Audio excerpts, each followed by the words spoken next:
Welcome, in front of me is Metal Gear Solid Delta Snake Eater, and in this video I will show you how to change depth of field in this game. To do that, you have to open options, which you can do by either starting the game and going to options or pressing escape button during your playtime and selecting options in your in-game menu. Then go to graphics once you are in options and scroll all the way down to depth of field. Now, to enable or disable depth of field, you have to switch this value to either off or on, depending on which one you want.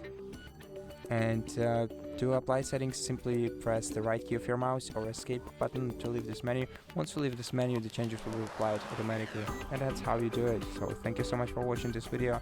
If you liked it, consider subscribing to our channel, leave us a like and a comment below, and I'll see you in the next one.